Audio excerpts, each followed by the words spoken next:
sekarang ini kita dihadapkan pada teknologi yang mudah banget buat belanja kan. Jadi kayak kalau mau check out ini itu ya udah tinggal pakai HP, mau beli makanan juga pakai HP gitu ya. Dan walaupun itu ada sisi negatifnya buat kita impulsif, tapi kita juga harus lihat positifnya nih Mbak. Jadi kayak sekarang teknologi maju juga kita sekarang mau investasi gitu ya, udah tinggal pakai HP juga. Kalau dulu mungkin kita harus pergi ke bank atau misalnya ke perusahaan sekuritasnya buat beli saham gitu ya, tapi sekarang kita udah pakai HP. Jadi menurut aku sendiri ini kita perlu menyusun strategi nih. Jadi para perempuan-perempuan, apakah kita mau ke yang impulsif buying atau ke impulsif yang investasi ke hal yang baik kayak gitu.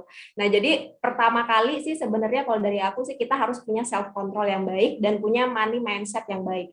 Nah, ini penting banget sebenarnya money mindset ini sebelum kita ke hal-hal yang lebih jauh lagi, sebelum kita ke hal-hal yang sangat praktikal, ke budgeting, cash flow, dan segala macam. Ini penting banget kita punya money mindset yang positif gitu. Gimana kita punya perilaku nih sama uang yang positif. Jadi kalau misalnya kita hari ini dikasih uang 1 juta, kita mau ngabisin buat apa gitu ya. Jadi kalau misalnya buat orang-orang yang konsumtif, itu pasti langsung buka sih toko oren atau hijau gitu ya, buat beli ini itu yang pengen, mau lebaran nih bentar lagi mau beli baju baru gitu ya. Tapi kalau misalnya kita punya money mindset yang lebih positif, oke, aku harus lebih mikirin lagi nih di masa depan. Abis ini masih mau ada mau kurban, jadi sebagiannya mau diinvestasikan gitu ya, di reksadana atau di saham gitu ya, buat dana pendidikan anak lah, buat beli rumah gitu. Jadi nggak semuanya uang yang kita dapatkan itu yang 1 juta tadi langsung habis buat belanja gitu.